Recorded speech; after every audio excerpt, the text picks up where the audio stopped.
रिश्ता तो आया नहीं। याद है ना पिछले 3-4 रिश्तों को कैसे भगाया इसने।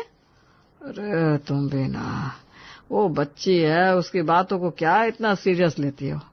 वो क्यों भगाने लगी किसी को। अपने बेटे को बोलो थोड़ा शरीफ इंसान बनकर मिले लड़की वालों से। लक्षण तुम्हारे बेटे के खराब है और रिश्ता ना होने का इल्जाम मेरी बेटी पर लग जाता है। विजय बेटा जल्दी से तैयार हो जा, लड़की वाले आते ही होंगे। और हाँ, थोड़ा शरीफ दिखना उनके सामने और कम बोलना। जब मैं बुलाऊं तभी आना। अरे मम्मी, मैं लड़का हूँ, लड़की नहीं हूँ जो आप ऐसे घबरा रही हो। कहो तो घूंघट डाल लूं सर पर, ताकि और संस्कारी नजर आऊं आपको। चुप कर नालायक। देख, अगर अब तेरा रिश्ता नहीं हुआ ना तो फिर मैं किसी और लड़की को लेकर नहीं आने वाली। अरे परेशान हो गई हूँ रोज रोज तेरे लिए रिश्ते की बात चलाते चलाते। कुछ ही देर में लड़की वाले आशा के यहाँ पहुंच गए थे। आशा को भी पूरा विश्वास था कि इस बार तो बेटे का रिश्ता हो ही जाएगा। आप लोग बैठिए, मैं आपके लिए पानी लेकर आती हूँ। अभी मेहमान पानी पी रहे थे कि घंटी बजने की आवाज आती है। आशा जाकर दरवाजा खोलती है। अरे मम्मी, आज तो एक ही बार में लपक कर दरवाजा खोल दिया आपने, क्या बात है? आज पापा से उठकर दरवाजा खोलने के लिए बहस नहीं की क्या? चुप कर तू नालायक। ये बता तू इतनी जल्दी कैसे आ गई? तू तो शॉपिंग पर गई थी ना। अरे तो दरवाजे पर रास्ता रोककर क्यों खड़ी हो आप, जैसे मैंने आपकी कोई चोरी पकड़ ली हो। अंदर चलो ना। टीना जैसे ही अंदर आती है उसे वहां मेहमान दिखाई देते हैं। अच्छा, तो ये वजह है आपकी मुझ पर मेहरबान होने की। सच बताओ मम्मी, आपने मुझे भगाने के लिए वो शॉपिंग वाली चाल चली थी ना? अरे बेटा, पर तुम्हारी मम्मी अपनी ही बेटी को घर से भगाने के लिए चाल क्यों चलेंगी? आपको पता नहीं आंटी जी, अभी हमारे घर के बारे में। जितने सीधे साधे दिख रहे हैं ना सब लोग, इतना सीधा कोई आया नहीं। बकरी की खाल में लोमड़ी है सब। क्या बहन जी, क्या बोल रही है आपकी बेटी? अरे कुछ नहीं, इसकी मजाक करने की आदत है। इसकी बातों को ज्यादा सीरियसली मत लो। बेटा तू बाहर से आई है, थक गई होगी, अपने कमरे में जाकर आराम कर ले। मैं तेरी चाय वहीं लेकर आती हूँ। हाँ? अरे क्यों भाई, मैंने कौन सा पत्थर तोड़े है जो थक जाऊंगी।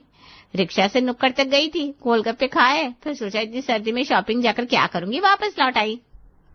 बहन जी जाने दीजिए, यहीं बैठने दीजिए इसे, क्यों जिद कर रही हैं? बेड़ा करक, अब तो बस भगवान ही बचाए।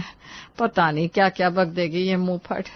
आशा मेहमानों के सामने ज्यादा कुछ कह नहीं सकती थी, इसलिए चुपचाप रसोई में चाय नाश्ता लेने चली जाती है।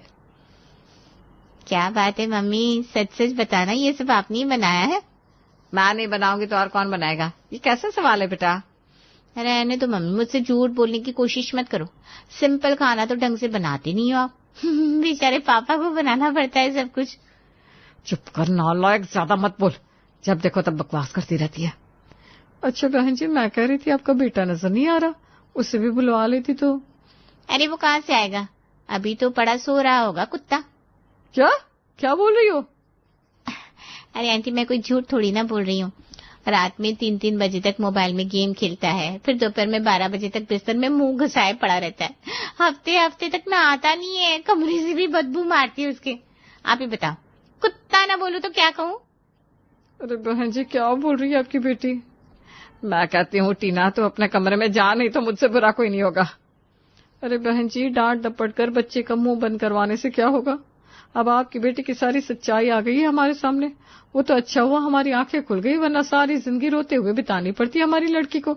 नहीं जी नहीं, हमें नहीं देखना आपका लड़का, चलते हैं हम। अरे बहन जी बैठिए, तो ये समोसे तो खाकर जाइए, इसके बातों में मत आओ। आप एक बार मेरे बेटे से मिलकर देखो, बड़ा सुशील लड़का है मेरा। अरे आप ही खा लो आपके पति के हाथ के बने समोसे। नमस्ते। क्या हुआ मम्मी, कहाँ गए वो लोग? आपने मुझे उनसे मिलने के लिए बुलाया क्यों नहीं?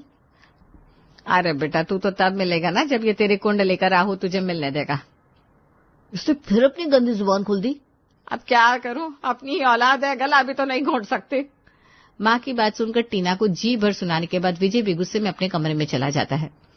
पता नहीं सच्ची बात करो तो सबको इतनी बुरी क्यों लग जाती है। मैंने ऐसा क्या कह दिया जो सबके सब इतना नाराज हो रहे हैं? खैर छोड़ो, ये समोसे ट्राई करती हूँ, बिना बात वेस्ट हो जाएंगे। सबके जीवन में हलचल मचाने के बाद टीना आराम से सोफे पर बैठकर समोसे खा रही थी।